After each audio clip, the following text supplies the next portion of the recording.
Hello students, welcome to the online classes of Ambition Study Centre. हम लोग पढ़ रहे थे चैप्टर नंबर 6 एनिमल क्लासिफिकेशन। उसमें हमने क्या क्या चीज़ें कवर कर ली थी वो हम पहले थोड़ा डिस्कस कर रहे थे बेटा। सबसे पहले हमने इसमें देखा था कि थोड़ा सा 8th और 9th का हमने रिवीजन किया था। 5 किंगडम क्लासिफिकेशन हमने पढ़ा था, प्लांट क्लासिफिकेशन उसका बेसिस हमने पढ़ा। फिर हमने देखा था हिस्ट्री ऑफ एनिमल क्लासिफिकेशन किस तरीके से है। फिर हमने ट्रेडिशनल मेथड ऑफ क्लासिफिकेशन देखा था जिसमें कॉर्डेट्स और नॉन कॉर्डेट्स थे। कॉर्डेट्स के 10 फाइलम थे, नॉन कॉर्डेट्स के 10 फाइलम थे। कॉर्डेट का एक ही फाइलम था, फाइलम कॉर्डेटा, और उसके 3 सब फाइलम थे, यूरोकॉर्डेटा, सेफेलोकॉर्डेटा और वर्टिब्रेटा। और वर्टिब्रेटा में थे बेटा 6 क्लासेस। ओके, उसके बाद में हमने देखा था मॉडर्न सिस्टम किस क्राइटेरिया पे बेस्ड है। मॉडर्न सिस्टम ऑफ क्लासिफिकेशन किस क्राइटेरिया पे बेस्ड है। वहाँ पे हमने 5 क्राइटेरियाज डिस्कस किए थे।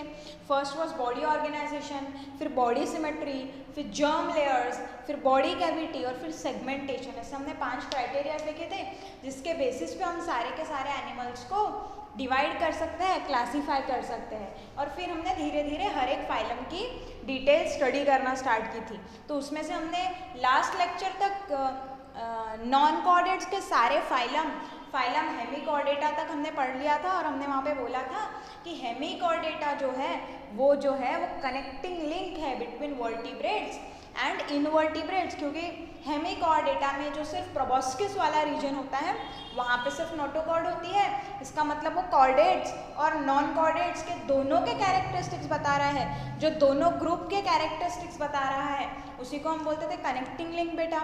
अब कनेक्टिंग लिंक में हमने जो भी एग्जाम्पल्स पढ़े थे ना, वहाँ पे एनेलिडा, आर्थ्रोपोडा, ऐसे सारे रेप्टाइल्स, ये सारे एग्जाम्पल्स वहाँ पे हमने देखे थे, उनके बीच में कनेक्टिंग लिंक वो ऑर्गेनिजम्स थे।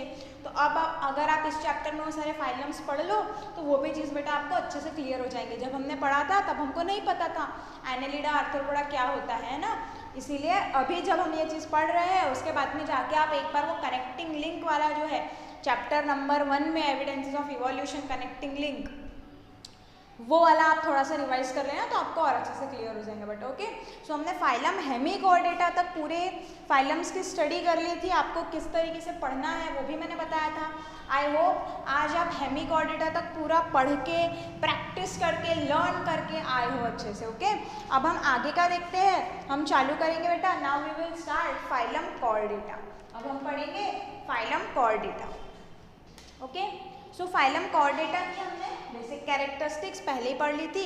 कॉर्डेट्स, नॉन कॉर्डेट्स देख लिया था। सारे के सारे कॉर्डेट्स फाइलम कॉर्डेटा में आ जाते हैं। ओके, तो फाइलम कॉर्डेटा में सबसे पहली बात तो नोटोकॉर्ड इज प्रेजेंट। सबसे पहली बात बेटा हो जाती है कि इसमें नोटोकॉर्ड प्रेजेंट है।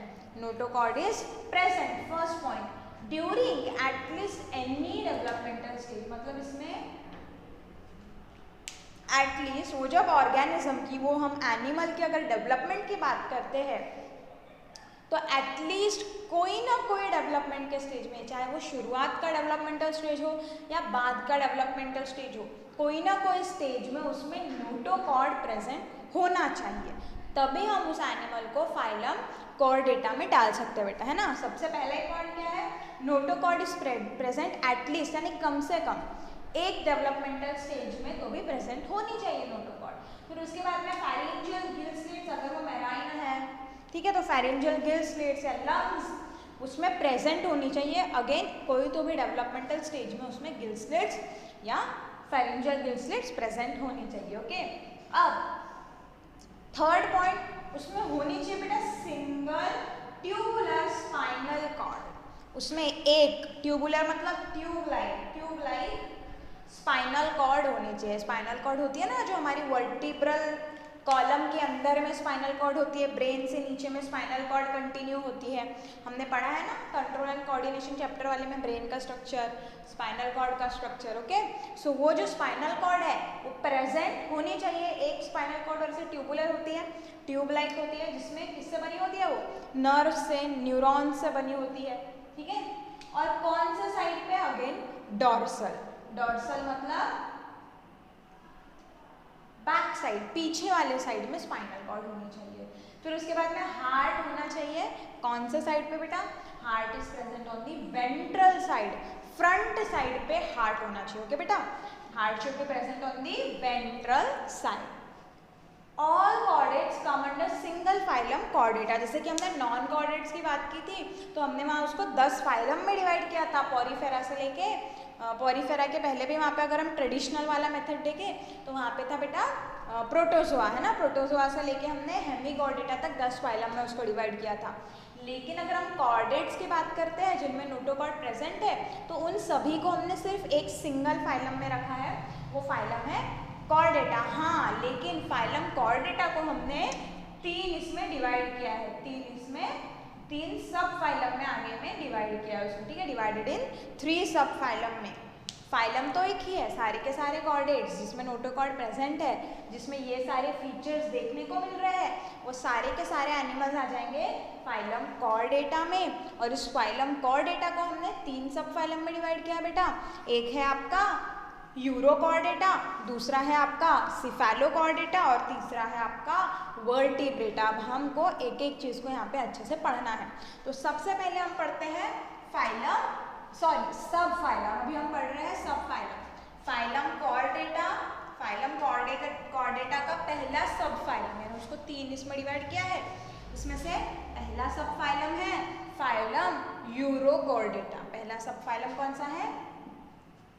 Phylum urochordata. देखो ये सारे कैसे होते हैं? मराइन एनिमल्स है, सारे के सारे सॉल्टी वाटर में पाए जाते हैं, मराइन एनिमल्स है। इनकी जो बॉडी है, body covered by skin like test और ट्यूनिक। इनके बॉडी के ऊपर में एक स्किन के जैसा कवरिंग होता है। अगर आप डायग्राम में देखो, पेज नंबर 72 पे आपको डायग्राम दिया है हर्डमेनिया, उसमें आपको ट्यूनिक दिखाई दे रहा होगा। Okay, so it is a skin like covering. उसके बॉडी के ऊपर में ऐसे स्किन के जैसे में कवरिंग होती है, स्किन नहीं है वो, स्किन लाइक हम बोल रहे हैं। स्किन के जैसे एक कवरिंग उसके बॉडी में प्रेजेंट होती है, उस कवरिंग को बोला जाता है टेस्ट या ट्यूनिक। उस कवरिंग का क्या नाम है? टेस्ट या ट्यूनिक। ओके, अब अगर हम उसके बात करें डेवलपमेंटल स्टेजेस की, तो सबसे पहले वो जो होता है ना इनिशियल डेवलपमेंट, जब शुरू में शुरुआती जब उसकी डेवलपमेंट होते रहती है तब वो होता है बेटा लार्वा, तब वो होता है लार्वा। और लार्वा जो होता है वो फ्रीली स्विमिंग होते हैं। लार्वा कैसे होता है? फ्रीली स्विम करते हैं, तैरते हैं वाटर में। और ये लार्वा में जो नोटोकॉर्ड है वो प्रेजेंट होती है टेल रीजन में, ठीक है। लार्वा में नोटोकॉर्ड कहाँ पे प्रेजेंट है? टेल रीजन में लार्वा में नोटोकॉर्ड प्रेजेंट है, इसीलिए उसको कहा जाता है यूरोकॉर्डेटा। या आप एक तरीके से कह सकते हो कि यूरोकॉर्डेटा का मतलब ही है कि नोटोकॉर्ड जो है वो टेल रीजन में प्रेजेंट है। किसके? लार्वा के। ओके, लार्वा के। अब क्या हो गया, जो लार्वा जो है वो सेटल हो जाएगा बॉटम में, यानी वो मराइन वाटर में प्रेजेंट होता है ना, तो लार्वा जब सेटल हो जाएगा मतलब नीचे जाके स्थिर हो जाएगा, एक जगह जाके नीचे जाके रुक जाएगा, बैठ जाएगा। ओके, फ्री स्विमिंग वो नहीं कर रहा है, नीचे जाके जब वो बैठ गया है, सेटल हो गया है बॉटम में जाके, ठीक है, सेटल जब वो हो गया है तब वहाँ पे उसका मेटामॉर्फोसिस होता है। मेटामॉर्फोसिस उसका होता है। मेटामॉर्फोसिस मतलब लिख के रख लो बेटा, मेटामॉर्फोसिस मतलब ट्रांसफॉर्मेशन आप कह सकते हो। मेटामॉर्फोसिस मतलब ट्रांसफॉर्मेशन मतलब बदलाव, कन्वर्जन एक तरीके से आप बोल सकते हो। वो कन्वर्ट होता है, कौन? लार्वा कन्वर्ट हो जाता है अडल्ट में, ठीक है। लार्वा कन्वर्ट हो जाता है अडल्ट, मतलब जो जैसे हमको पता है ना फ्रॉग का इनिशियली टैडपोल होता है, टैडपोल, और वो टैडपोल फिर कन्वर्ट होता है अडल्ट में, अडल्ट फ्रॉग होता है। तो टैडपोल फ्रॉग जैसे दिखता है क्या? नहीं, वहाँ पे उसका मेटामॉर्फोसिस हो रहा है, वो भी मेटामॉर्फोसिस है बेटा। मैं समझने के लिए एग्जांपल बता रही हूँ। फ्रॉग का भी ट्रांसफॉर्मेशन होता है, मतलब जो टैडपोल्स होते हैं उसका ट्रांसफॉर्मेशन होता है तो जाके फ्रॉग बनता है। यानी टैडपोल अडल्ट में क्या हो रहा है? मेटामॉर्फोसिस हो रही है उसकी, ये फ्रॉग में होता है। वैसा ही इसमें भी हमको देखने को मिलता है। किसमें? जो यूरोकॉर्डेटा वाले एनिमल्स है, जब लार्वा नीचे जाके सेटल हो जाएगा तो वो कन्वर्ट हो जाएगा, ट्रांसफॉर्म हो जाएगा, उसका मेटामॉर्फोसिस होगा, ठीक है, समझ में आ रहा है? मेटामॉर्फोसिस मतलब ट्रांसफॉर्मेशन, कन्वर्जन। किसमें कन्वर्ट हो जाएगा? अडल्ट जैसे वो दिखने लगेगा बेटा, उसका शेप, साइज सब चेंज हो जाएगा। ओके, ये भी एनिमल्स कैसे होते हैं? These animals are also hermaphrodite. These animals are also hermaphrodite. What do I mean by hermaphrodite now? Hermaphrodite मतलब जिसमें एक ही एनिमल के बॉडी में male reproductive organs, female reproductive organs दोनों प्रेजेंट है। तो वैसा ही इसमें भी होता है। और एग्जाम्पल हमको कुछ दिए हुए हैं, Herdmania, Doliolum, Oikopleura etcetera. Okay, these are some examples of animals belonging to sub phylum Urochordata. समझ में आया? एक बार फिर से रिवाइज करते हैं इसको। मराइन एनिमल्स होते हैं, सॉल्टी वाटर में पाए जाते हैं। इनकी बॉडी एक स्किन जैसे इससे कवर्ड होती है, स्किन जैसे चीज से इनकी बॉडी कवर्ड होती है। उस कवरिंग को कहा जाता है टेस्ट या ट्यूनिक। लार्वा जो होते हैं वो फ्री स्विमिंग होती है और लार्वा के टेल में प्रेजेंट होता है नोटोकॉर्ड, इसलिए उसको यूरोकॉर्डेटा कहा जाता है। और लार्वा जब नीचे जाके सेटल हो जाएगा तो उसका मेटामॉर्फोसिस होगा अडल्ट में, वो कन्वर्ट हो जाएगा अडल्ट में बेटा, और ये होते हैं हर्माफ्रोडाइट। एग्जाम्पल भी वहाँ पे दिया, एग्जाम्पल बहुत ज़रूरी है। हर एक फाइलम सब फाइलम क्लास के आपको एक एक दो एग्जाम्पल्स एटलीस्ट, कम से कम 2 एग्जाम्पल्स जहाँ पे डायग्राम है, विथ डायग्राम आपको प्रैक्टिस करनी है और नोट्स बनानी है बेटा। ओके, सो हम देख रहे हैं फाइलम कॉर्डेटा। उसमें पहला हमने सब फाइलम यूरो कॉर्डेटा देखा। नेक्स्ट हम देखेंगे बेटा सिफेलोकॉर्डेटा।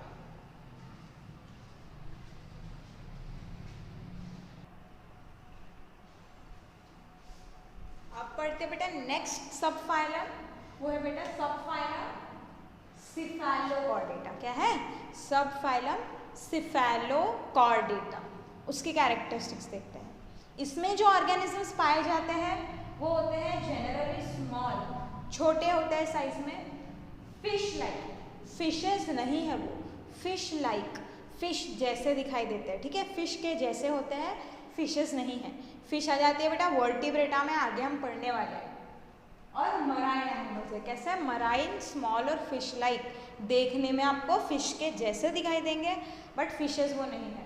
ओके, इनमें नोटोकॉर्ड प्रेजेंट होता है, notochord present through out the body. Notochord जो है वो पूरे बॉडी में प्रेजेंट होता है। जैसे इसके पहले जो हमने पढ़ा था यूरोकॉर्डेटा, वहाँ पे जो था लार्वा के सिर्फ टेल वाले रीजन में नोटोकॉर्ड प्रेजेंट था, है ना,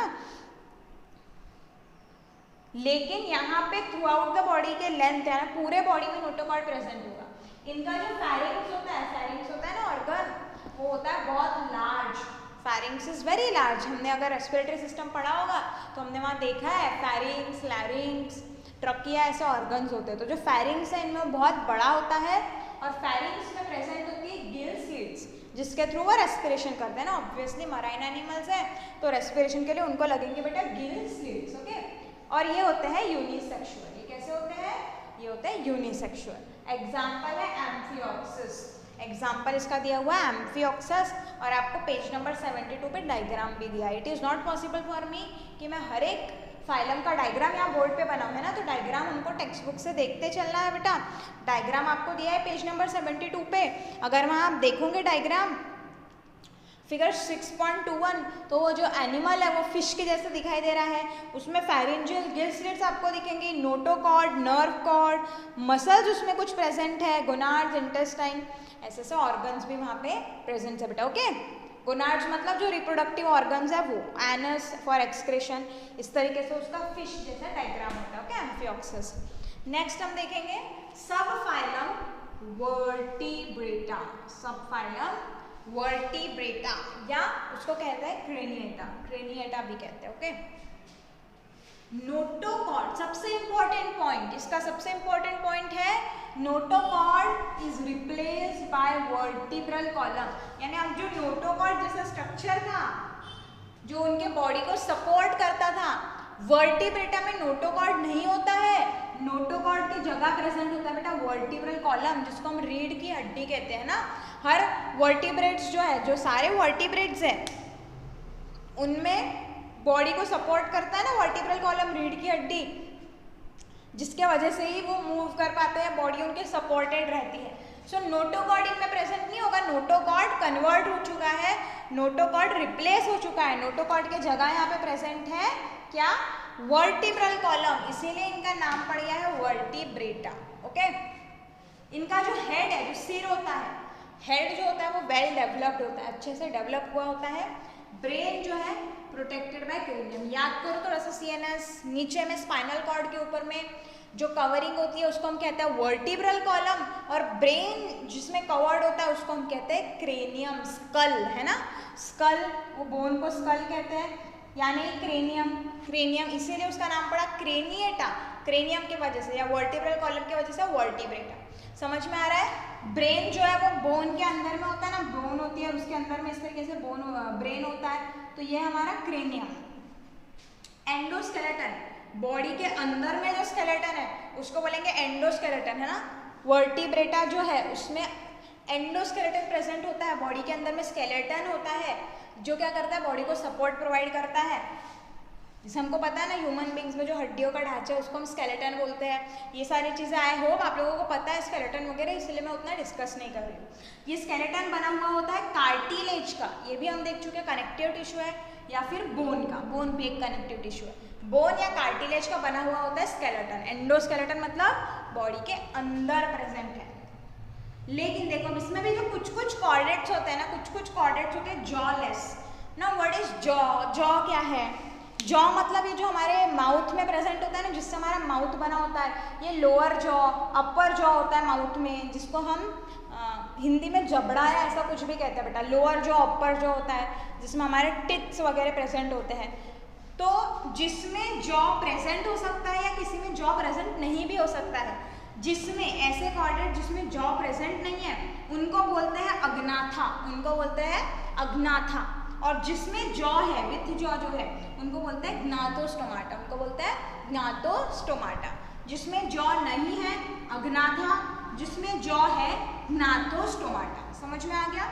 जिसमें जॉ है उनको बोलते हैं ग्नाथोस्टोमाटा। एक आपको देखो यहाँ गिव रीजन भी दिया है, सी वाला give reason, all vertebrates are chordates but all chordates are not vertebrates. हम पढ़ रहे हैं फाइलम कॉर्डेटा, वहां पे देखो जितने भी वर्टिब्रेट्स है वो तो फाइलम कॉर्डेटा में आएंगे ही, यानी वर्टिब्रेट्स जो है वो कॉर्डेट्स तो है ही, लेकिन जो बाकी के कॉर्डेट्स है जैसे ये सिफेलोकॉर्डेटा, ये भी तो कॉर्डेटा में ही आ रहा है, या यूरोकॉर्डेटा वो भी तो कॉर्डेटा में ही आ रहा है, लेकिन उनमें वर्टिब्रल कॉलम प्रेजेंट है क्या इन दोनों में?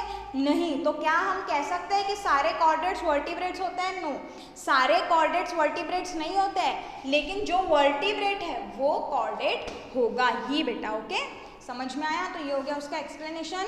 ये हो गया हमारा सबफाइलम सिफेलोकॉर्डेटा और सबफाइलम वर्टिब्रेटा या क्रेनियाटा।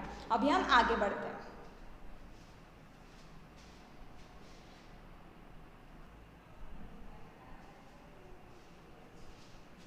हमने पढ़े बेटा फाइलम कॉर्डेटा, फाइलम कॉर्डेटा के कैरेक्टरिस्टिक्स पढ़े, उसमें फिर 3 सब फाइलम देखे, फाइलम यूरोकॉर्डेटा, फाइलम सिफेलोकॉर्डेटा और फाइलम वर्टिब्रेटा या क्रेनिएटा।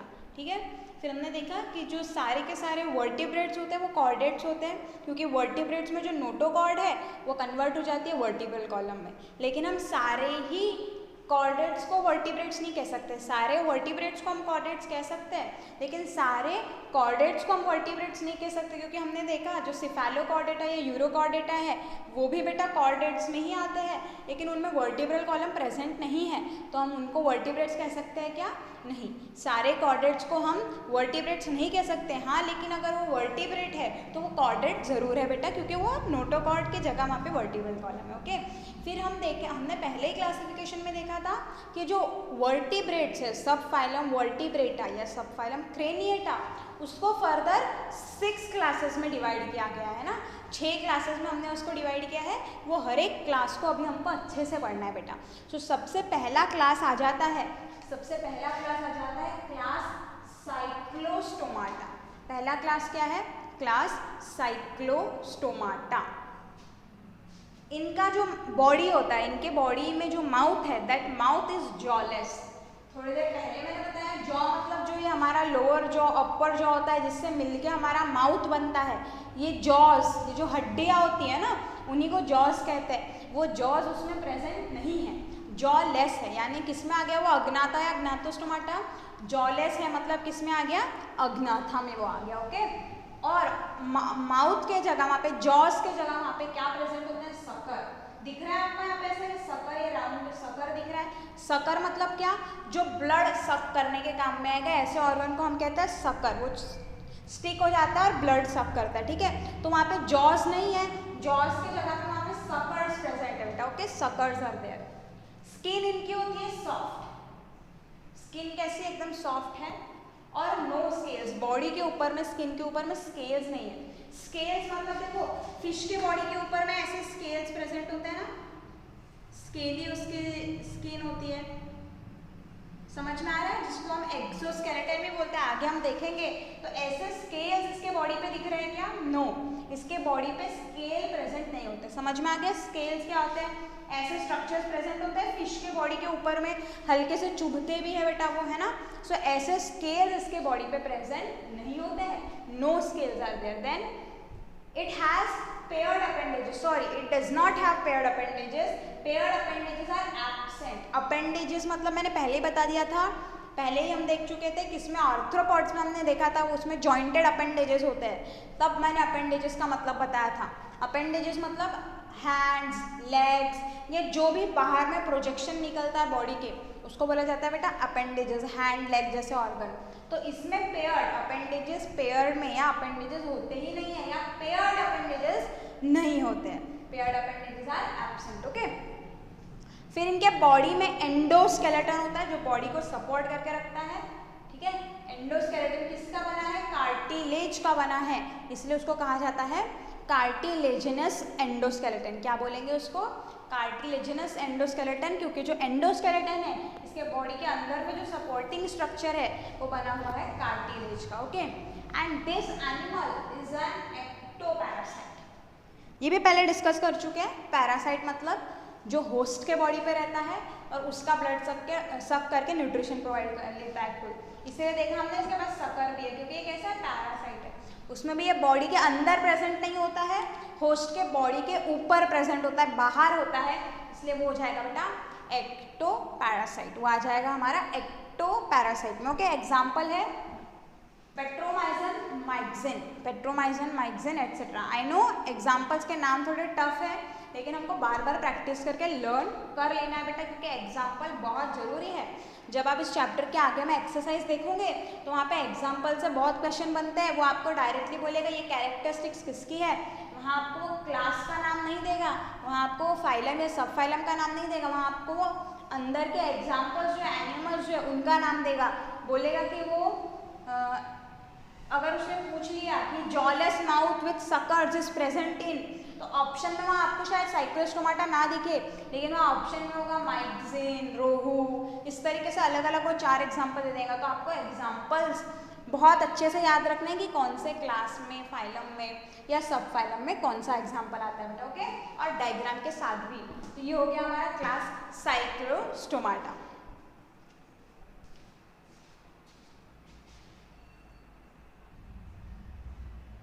अब पढ़ते बेटा क्लास पीसेस। अब हम पढ़ेंगे क्लास पीसेस।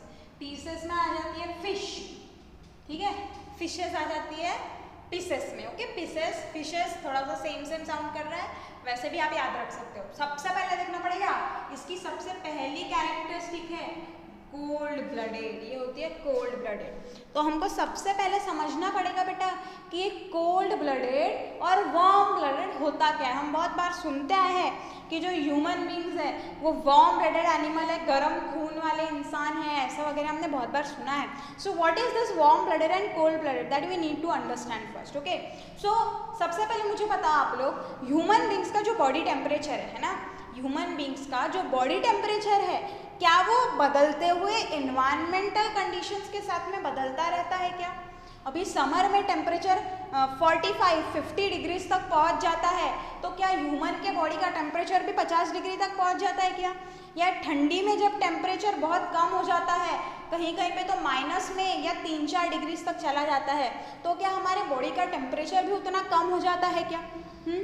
नो, ऐसा नहीं होता है। ह्यूमन बींग्स का जो बॉडी का टेम्परेचर है वो कांस्टेंट मेंटेन होके रहता है बेटा। It is maintained at around 32 degree Celsius, ठीक है। ह्यूमन का जो बॉडी टेम्परेचर है वो 32 डिग्री सेल्सियस होता है, 2 डिग्री कम ज़्यादा वहाँ पे होते रहता है।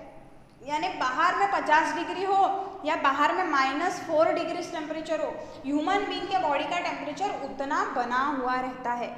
ऐसे एनिमल्स ऐसे एनिमल्स जो अपना बॉडी टेम्परेचर मेंटेन करके रखते हैं, एनवायरमेंटल कंडीशंस कितनी भी चेंज हो, जो अपने बॉडी के टेम्परेचर को मेंटेन करके रखते हैं, जो होम्योस्टेसिस मतलब क्या, बॉडी की कंडीशन, बॉडी में वाटर का बैलेंस, ये सारी चीज़ें, यानी बॉडी ऑप्टिमम अच्छे कंडीशन में है कि नहीं, उसको बोला जाता है homeostasis.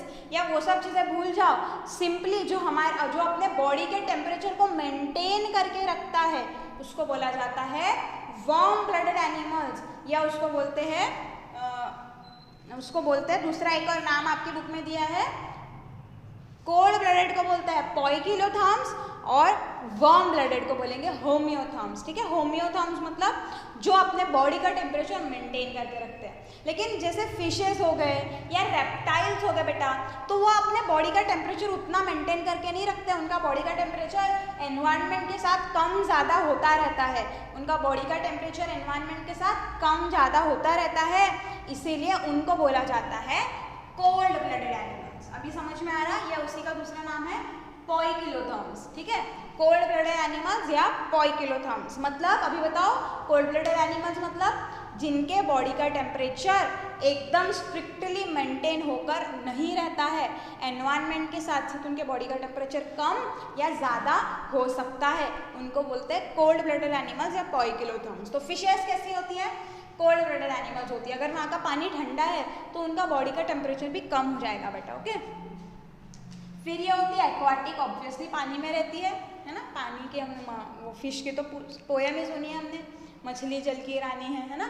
So aquatic fishes are aquatic and they can be marine और दे कैन बी मराइन और they can be fresh water dwellers, मतलब वो फ्रेश वाटर में पाए जा सकते हैं या सी में वगैरह भी पाए जा सकते हैं। उसके बाद में इनकी जो बॉडी होती है वो होती है स्पिंडल शेप। स्पिंडल मतलब क्या, स्पिंडल शेप मतलब जो ऐसे एंड से टेपर होते जाता है, यानी एंड के तरफ से नैरो छोटा छोटा होता जाएगा, ऐसे शेप को बोलते हैं स्पिंडल शेप। ठीक है, तो इनकी बॉडी देखो स्पिंडल शेप होती है ना, स्पिंडल शेप होती है। क्यों स्पिंडल शेप होती है, क्योंकि वो क्या करती है, वाटर के रेजिस्टेंस को कम करती है ना। कैसे, अब मुझे बताओ, फिश को पानी में जाना है, ठीक है, अब अगर पानी के कांटेक्ट में जो सरफेस आ रहा है वो सरफेस ज़्यादा होगा तो रेजिस्टेंस ज़्यादा, रेजिस्टेंस मतलब सिंपली क्या होता है, अपोजिशन टू द फ्लो। कोई भी चीज़ के फ्लो को, जैसे हमने करंट इलेक्ट्रिसिटी वगैरह आपने पढ़ा होगा, तो वहाँ पे आपने पढ़ा होगा रेजिस्टेंस मतलब जो क्या करता है, इलेक्ट्रिक करंट के फ्लो को अपोज करता है। ठीक है, उसको कहते हैं रेजिस्टेंस। तो यहाँ पे वाटर का रेजिस्टेंस, फिश जब पानी में तैर के जा रही है तो वाटर भी तो उसके फ्लो को अपोज करेगा ना, वाटर उसको अपोज करेगा, उसके फ्लो को, उसको तैरने नहीं देगा। तो अब मुझे बताओ, ऐसे समय में अगर फिश का जो फ्रंट वाला सरफेस है, फ्रंट वाला सरफेस से टेपरिंग ना होते हुए अगर ऐसा है ब्रॉड है, चौड़ा है, तो देखो यहाँ पे सरफेस एरिया ज़्यादा, तो वाटर जो है वो ज़्यादा अपोजिशन उसके फ्लो को देगा। लेकिन अगर ये शेप ऐसे स्पिंडल शेप अगर ये है, तो मुझे बताओ ये वाटर का अपोजिशन कम हो जाएगा, वाटर का रेजिस्टेंस कम हो जाएगा, वाटर उसको आगे बढ़ने में कम अपोज करेगा, कम उसको पीछे ढकेलेगा, क्योंकि सरफेस एरिया जो है, कांटेक्ट में आने वाला सरफेस एरिया कम हो गया। यहाँ पे सरफेस एरिया ज़्यादा, तो ज़्यादा अपोजिशन, ज़्यादा वहाँ पे अपोजिशन फ्लो के लिए देखने को मिलेगा। तो इसीलिए उसकी बॉडी कैसी होती है, स्पिंडल शेप, जिसकी वजह से वाटर का रेजिस्टेंस कम हो जाता है और वो पानी को इजीली चीरते हुए आगे स्विम कर जाती है बेटा फिश। समझ में आ गया क्यों होती है उसकी बॉडी स्पिंडल शेप, वाटर के रेजिस्टेंस को कम करना, वाटर का बहाव उसको आगे नहीं बढ़ने देता है, अपोज करता है। ओके, अब इसमें होते हैं फिन्स, ये जो दिख रहे हैं ना हमको फिन्स, जिसकी मदद से फिश जो है वो स्विम करती है, उसको बोलते हैं फिन्स। तो इसमें पेयर्ड में भी फिन्स हो सकते हैं या फिर अनपेयर, बिना पेयर में भी हो सकते हैं। फिर जो टेल फिन है, दिख रहा है ना यहाँ पे, dorsal fin, ventral fin, pelvic, अलग अलग नाम दिया, जो ऊपर में होता है डॉर्सल, नीचे साइड में है तो वेंट्रल, पेल्विक कैविटी के पास है तो पेल्विक, पेक्टोरल, ऐसे अलग अलग नाम दिया है। ये जो टेल में है वो है कॉडल फिन। तो ये टेल फिन है वो होता है उसका स्टीयरिंग ऑर्गन। स्टीयरिंग का काम क्या, गाड़ी में स्टीयरिंग होता है, क्या काम है स्टीयरिंग का, डायरेक्शन बदलना। सो ये जो है टेल फिन, ये फिश के डायरेक्शन बदलने में मदद करता है, किधर साइड जाना है। ओके, तो इसीलिए उसको स्टीयरिंग ऑर्गन बोला, डायरेक्शन बदलने में मदद करता है। इसके बॉडी पे एक्सोस्केलेटन, अभी बताया स्केल्स, इस तरीके से स्केल्स प्रेजेंट होती है ना फिश के बॉडी पे प्रेजेंट होती है, उसको बोला गया है एक्सोस्केलेटन। और अंदर में एंडोस्केलेटन भी होता है, फिश में कांटे होते हैं जो एक तो बोन्स या कार्टिलेज के बने हुए होंगे, वो हो गया उसका एंडोस्केलेटन। रेस्पिरेशन वो करती है, ये गिल्स दिख रही है आपको, गिल्स के थ्रू वो करती है रेस्पिरेशन, ठीक है। एग्जाम्पल रोहू, पॉम्फ्रेट, शार्क एटसेट्रा, ऐसे सारी की सारी फिशेस आ जाती है क्लास पीसेस में। तो आई होप ये पूरा आपको समझ में आ गया होगा क्लास पीसेस। अभी हम नेक्स्ट देखते हैं क्लास एम्फीबिया।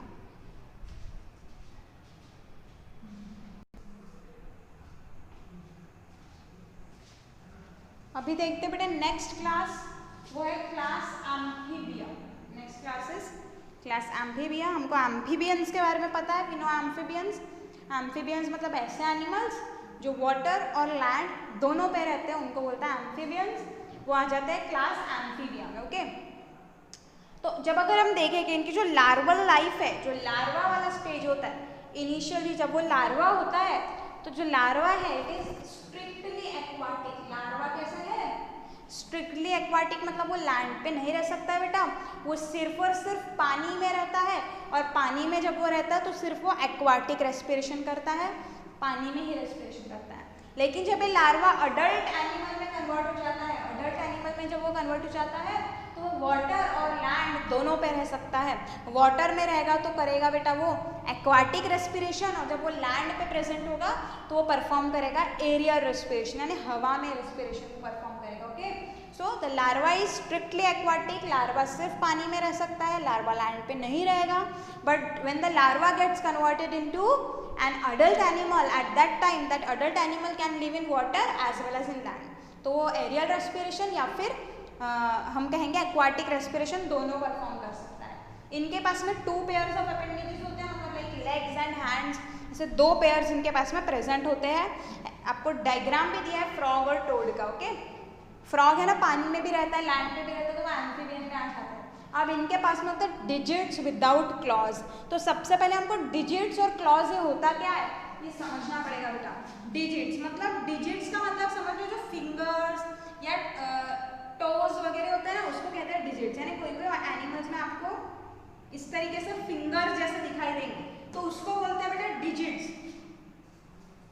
ये जो फिंगर जैसे आपको दिखाई दे रहा है ना, इसको बोलते हैं डिजिट। लेकिन कोई कोई एनिमल में ये डिजिट के ऊपर में ऐसे नेल के जैसे स्ट्रक्चर प्रेजेंट होता है। नेल तो नहीं होता बेटा वो, लेकिन नेल के जैसे ऐसा पॉइंटेड स्ट्रक्चर प्रेजेंट होता है कोई कोई एनिमल्स में। दिख रहा है जो मैंने ब्लैक से बनाया है, इसको बोलते हैं बेटा क्लॉज, इसको बोलते हैं क्लॉज। तो इनके पास में डिजिट्स तो है बट क्लॉज नहीं है, विदाउट क्लॉज। यानी ये क्लॉज ऐसे नहीं होंगे इनके पास में, सिर्फ ऐसे डिजिट्स नहीं होंगे, डिजिट्स के ऊपर में क्लॉज प्रेजेंट नहीं होंगे। अगर आपको डायग्राम में भी देखो, उनका लेग और फोरआर्म दिया है फ्रॉग का, तो वहाँ पे आपको सिर्फ ऐसे डिजिट्स दिख रहे हैं, उसके ऊपर में ऐसे क्लॉज दिख रहे हैं क्या? नहीं बेटा, ओके। सो डिजिट्स होते हैं लेकिन क्लॉज नहीं होते। अभी समझ में आ गया डिजिट क्लॉज। अगर आप वो हेन में वगैरह देखो तो आपको क्लियरली समझ में आएगा क्लॉज वगैरह भी वहाँ होते हैं। इसके पास में एक्सोस्केलेटन मतलब बॉडी के ऊपर में किसी भी तरीके का स्केलेटन, स्केल्स या ऐसा कुछ भी वहाँ पे प्रेजेंट नहीं है। स्किन जो है वो मॉइस्ट होती है। अगर आप फ्रॉग की स्किन देखो तो स्किन उसकी चिपचिपी और उसमें वाटर नमी प्रेजेंट होती है, मॉइस्ट होती है। क्योंकि स्किन बेटा, स्किन का एक और फंक्शन होता है फ्रॉग में, स्किन के थ्रू वो रेस्पिरेशन करता है, ठीक है। फ्रॉग स्किन के थ्रू गैस का एक्सचेंज कर सकता है, यानी रेस्पिरेशन वो कर सकता है, जिसके लिए उसको स्किन को मॉइस्ट नम बनाए रखना होता है। और स्किन कैसी है? Without derivative. विदाउट डेरिवेटिव मतलब स्किन के ऊपर में हेयर, नेल्स ऐसा कुछ भी प्रेजेंट नहीं होता है। स्किन मॉइस्ट होती है और उस पर कोई भी हेयर, नेल्स जैसा डेरिवेटिव्स प्रेजेंट नहीं होते हैं। External ear is absent. अगर आप डायग्राम में देखो तो फ्रॉग वगैरह में हमको ईयर्स दिखाई नहीं देते हैं, हाँ, but tympanum is present. Now tympanum जैसे आपको दिख रहा होगा वहाँ पे डायग्राम में, टिम्पैनम होता है। टिम्पैनम का मतलब होता है बेटा, हमारे हम बोलते हैं ना कान का पर्दा या कान में पर्दा होता है, तो जो वो ईयर का मेम्ब्रेन होता है, ईयर ड्रम जो होता है, ईयर मेम्ब्रेन जिसको हम कान का पर्दा ऐसा भी बोलते हैं, वही होता है बेटा टिम्पैनम, वही होता है टिम्पैनम, उसी को बोलते हैं टिम्पैनम।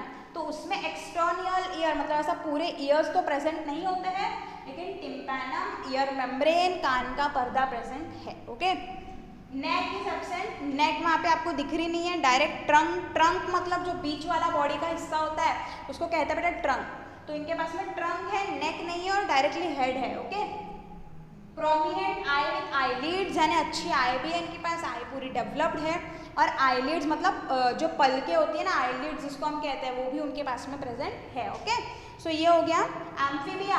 एग्जाम्पल यहाँ मैंने लिखे नहीं है, एग्जाम्पल में आ जाता है फ्रॉग, टोड, सैलमेंडर, जो पानी और लैंड दोनों पे रहता है, लेकिन कौन से स्टेज में बेटा, अडल्ट वाले स्टेज में। तो ये हो गया एम्फीबिया। ओके, नेक्स्ट देखते हैं रेप्टिलिया। नेक्स्ट है class reptilia.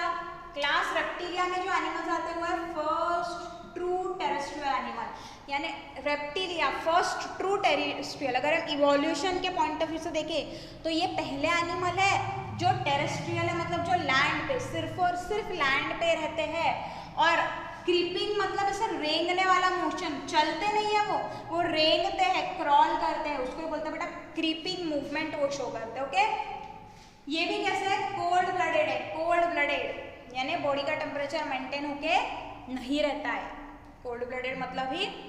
Poikilotherms creep on land, जमीन पे वो रेंगते हैं, वो अपनी बॉडी को उठा नहीं सकते हैं। अगर हमको चलना है तो बॉडी का वेट उठाना पड़ेगा बेटा, लेकिन वो उठा नहीं सकते हैं, वो क्रीप करते हैं, वो जमीन पे चलते हैं ना, रेंगने वाले जीव को ही हम रेप्टाइल्स बोलते हैं। इनकी स्किन होती है ड्राई, यहाँ पे मॉइस्ट थी, और स्केली यानी वो स्केल्स प्रेजेंट होती है। हेड और ट्रंक जो बीच वाला हिस्सा है उसके बीच में प्रेजेंट होती है बेटा नेक, नेक भी यहाँ प्रेजेंट है। ईयर यहाँ नहीं है, external ear is absent. Digits with clause, यानी ऐसा होता है डिजिट्स भी है और क्लॉज भी है। एग्जांपल टॉर्टोइज, लिजार्ड, स्नेक, है ना, ये रेंगते हैं बेटा, ये चलते नहीं है, तो ये आ जाते हैं रेप्टिलिया।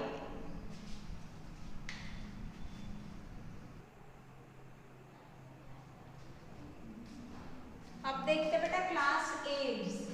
एव्स यानी आ जाते हैं इसमें बर्ड्स।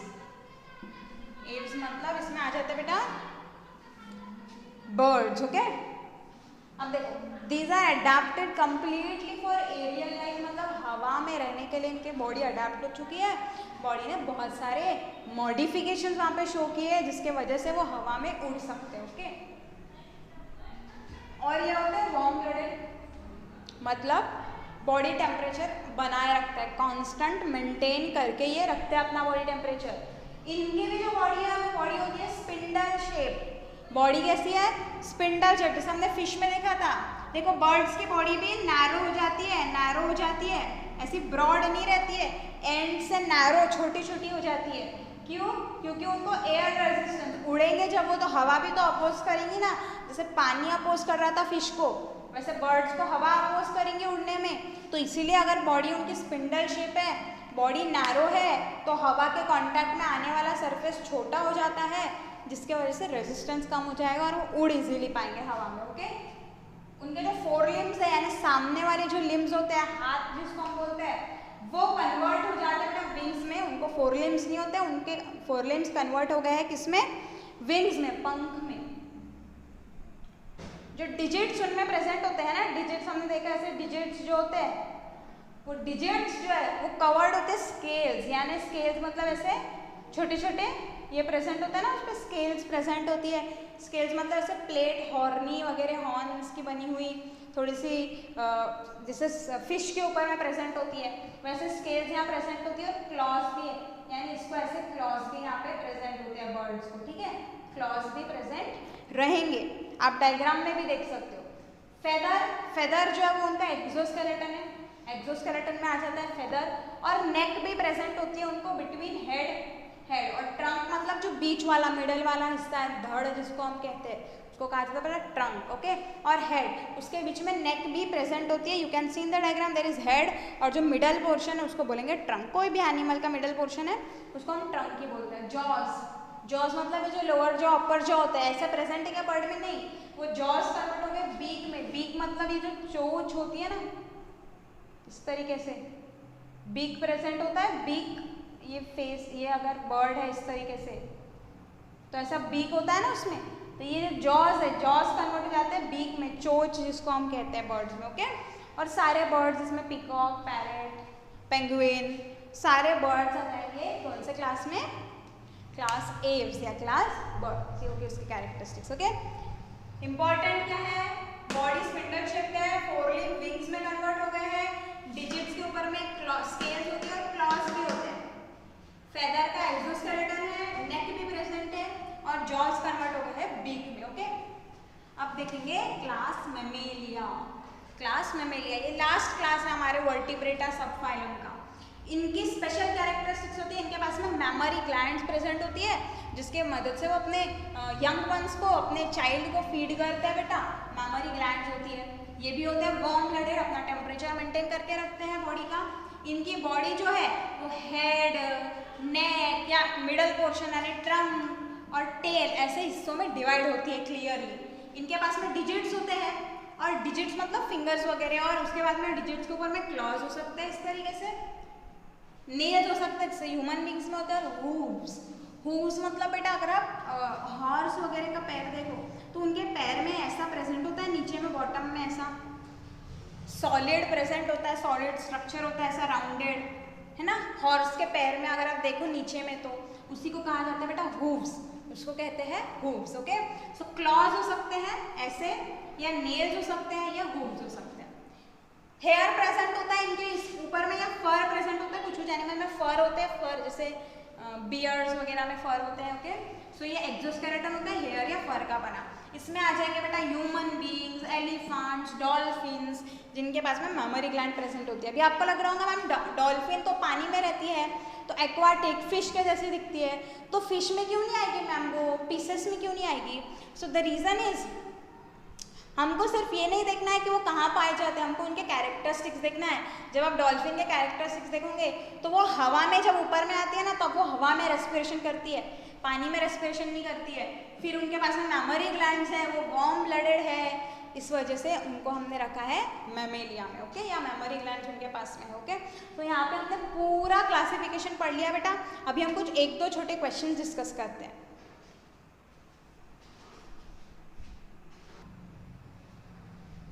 देखो बेटा यहाँ पेज नंबर 74 पे आपको यूज योर ब्रेन पावर में कुछ क्वेश्चंस दिए।